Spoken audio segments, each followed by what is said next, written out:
So many of us are trying to understand reality. And the reason we find it difficult to understand is not because the birds and the bees and the trees and the flowers and the plants and the lions and the dogs and the cats don't make sense. We can understand them all. It's people that we have difficulty. And the reason people don't make sense is that it's natural to love, and there are bullies, people that are malicious, people that are, terrorists. Why do people kill people? What are they trying to gain? And the answer is actually very, very, very simple. And it boils down to a Kabbalistic idea that there are three, it calls it rulers within man. So the reason people are so difficult to understand is that we assume that we're one person. So if I am nice, why aren't other people nice? And conversely, those people that are cruel, they think everybody's cruel. I'll never forget seeing a video of an Israeli journalist, and he went to a Hamas rally, and it's all anti-Israel, kill Israel. So he goes to this guy holding a little girl, and he says, would you like her to be a suicide bomber? And it's like, yes. And he's like, why? He's like, I forgot exactly what the Arab father said, but the Arab, this was very interesting. He turns to the Jew and he says, well, wouldn't you want your kid to be like a suicide bomber? And he's like, no. And he says, this is what's amazing. He says, no? What do you mean, no? In other words, his whole reality is based on the fact that we hate them and they're hating us back. But it's not true. We love them and we help them. The one country where Arabs have the highest GDP, where they're free, actually, the only country that they're free in the world, obviously besides Western countries, etc., is Israel. So that's the notion that the guy who hates doesn't understand the guy that loves. And it's all based on not understanding that we all have within us both hate and love. You see, there are three parts to us, three rulers. There's the God part, the mind. That's what makes us different to every single animal. That's what makes us moral, the understanding of right and wrong. But that's an understanding. Just because I understand right from wrong doesn't mean I do right from wrong. Then there's the heart, the emotions. That's just like every animal. Now, every animal comes with a very simple system. The simple is certain things make me feel good and certain things make me feel bad. When I have something that makes me feel good, I want to do it again because I like feeling good. When I have something that makes me feel bad, I don't want to do it again because that makes me feel bad.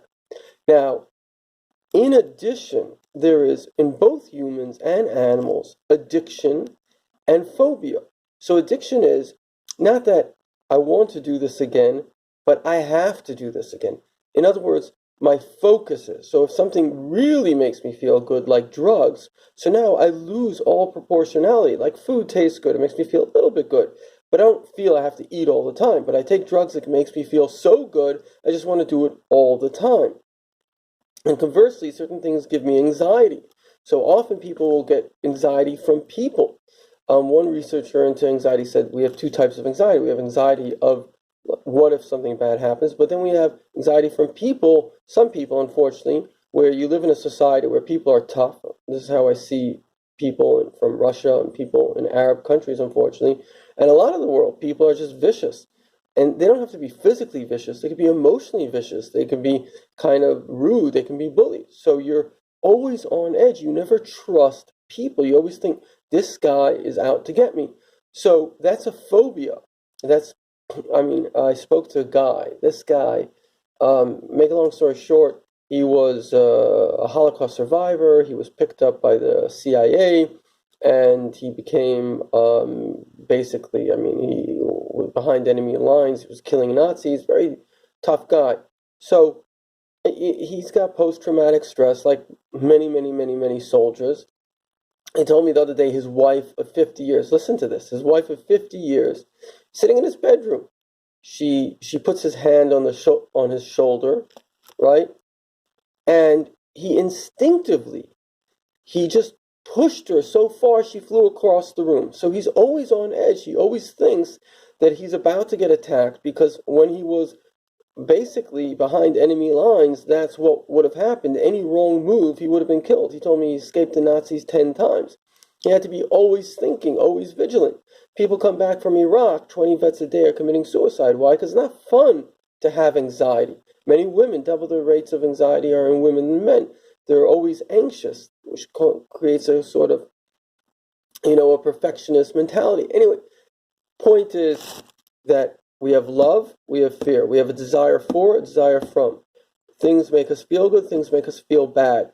Things that we want are things that make us feel good. Things that we don't want are things that make us feel bad. Addiction is a perpetual, powerful desire towards something. Phobia is a perpetual, powerful desire from something. We're trying to run away from something. And that takes over the mind. Now that turns us into the next stage, and that's the stage of ego. And ego is a very, very, very interesting stage.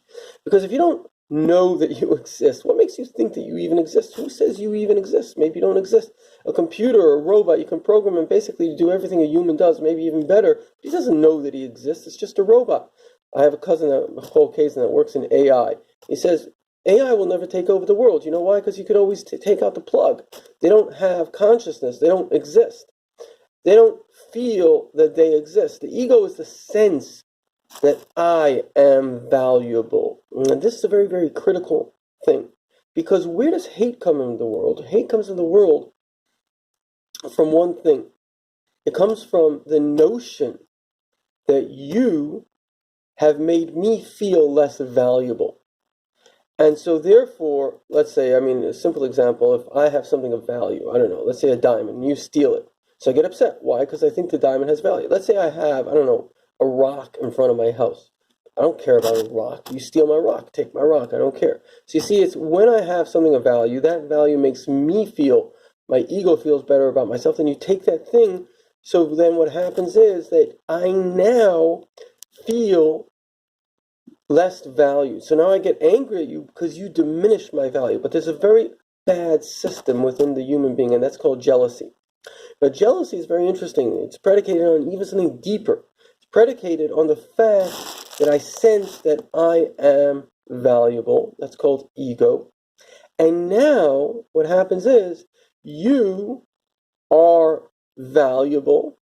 And if I feel I am more valuable than you, right? So there's value, there's equal value, there's less than, and then there's more than. So if I think you're more value, it's complicated. I have to think that I am more valuable than you, and then I have to think that you are more valuable than me. The simple example that I like to give of this is, mirror, mirror on the wall, who's the fairest one of all? Now, if I'm a pretty person, I don't mind that you're pretty. In fact, it enhances beauty in the world. But if I'm an arrogant person, I think I am the prettiest person. Now, if then I see somebody who I believe is prettier than me, that makes me jealous. Because you are taking away of my value, because my value is connected to the fact that I'm the prettiest person. And so therefore the jealousy creates a nonsensical logic. And the logic is that we begin to see why that person is evil. And this is what's behind anti-Semitism, it's behind anti-Americanism, behind bullying. Basically, where do we get this weird idea that I'm better than someone else? Now, this weird idea comes from one of three locations. Either it comes as in the German tribe, as they themselves consider themselves, the German tribe, which historically and mystically comes from the tribe of Amalek. And they have, and Germans themselves admit it and say it, they have an innate ego, an arrogance. In fact, it's quite reprehensible when one goes to Germany and you just sense that. Now, it doesn't mean a German can't be a very good person. It just means that they do have this innate arrogance, which is why which bizarre nation would think I'm a super race and therefore can kill everyone else? The next is that a person gets an accolade. So let's say they really are better than someone else in a specific field. So let's say they have a good mind. Like Einstein said, the more accolades I get, the dumber I become. Something to that effect. In other words, this is a human being who intrinsically has something that makes him better, but that then becomes kind of people make him feel because of that he is better. And then he gets that arrogance. And then, ironically, one of the worst arrogance that happens, perhaps the worst, comes from being shamed. So just like when you have a scab, What is the scab doing? It's protecting the vulnerable skin in order for it to grow. So we're all vulnerable. And so therefore what happens is that